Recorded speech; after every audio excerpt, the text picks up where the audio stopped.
shootings to murder, some people accused of violent crimes are getting a chance at freedom. Protecting the rights of people accused of breaking the law is a cornerstone of our criminal justice system. Working for you, Susan Del Corrion uncovers how some people seem to be slipping through the cracks. This is something that's been exacerbated by COVID-19. We're talking cases where someone gets out on either bond, parole, or probation and is then accused of committing another violent crime. A Little Rock playground turns murder scene. They robbed me of my own child. 10-year-old Jalea Hughes killed when she was hit by stray bullets. I never thought that I would be doing CPR on my daughter. Crime tape covering a carnival outside a popular mall. And he's a good father. Deontay Smith murdered in front of his kids. Let me go find out where my baby is. He got shot. The bullet that killed him missed his 1-year-old daughter, who was in his arms. Those shootings happened in the last 2 months. In both cases, the people accused of pulling the trigger were out on bond after police say they'd shot at someone before.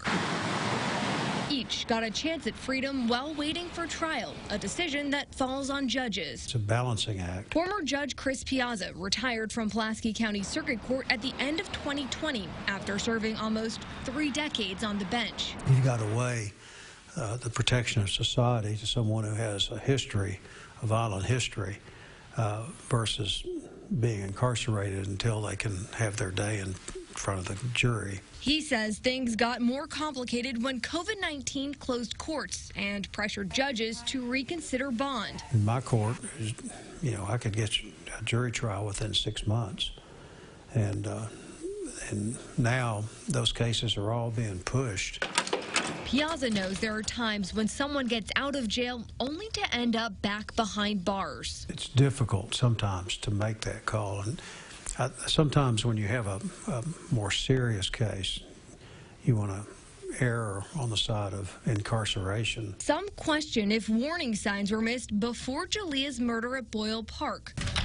Court records for one of her accused killers, Ladarius Burnett, show he was arrested in November 2019.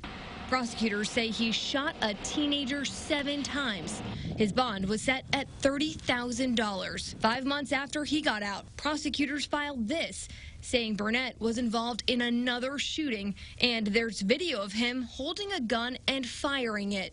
He went back to jail, and a week later, Judge Leon Johnson set his bond at $20,000 and ordered him to wear an ankle monitor. He made bail, and 2 months later, prosecutors were back in court trying to get his bond revoked. According to this order, Burnett wasn't charging his ankle monitor and kept breaking house arrest. Judge Johnson never ended up answering that request. Less than 2 weeks after it was filed, tragedy hit Boyle Park. We wanted to see how often people accused of violent crimes have bond revoked, but learned the state's court system doesn't track that. So we turned to ankle monitoring. The administrative office of the courts told us it had a hard time finding a total since courts aren't routinely posting this. The records it could find shows at least 249 people have been ordered to wear an ankle monitor since 2017.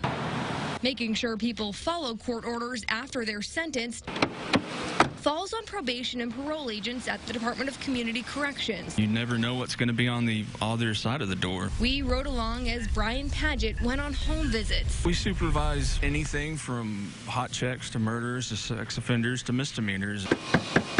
Paget says he's seen cases where the punishment doesn't seem to fit the crime. We try not to be surprised, but sometimes there's some things that you just couldn't believe, but it's out of our control.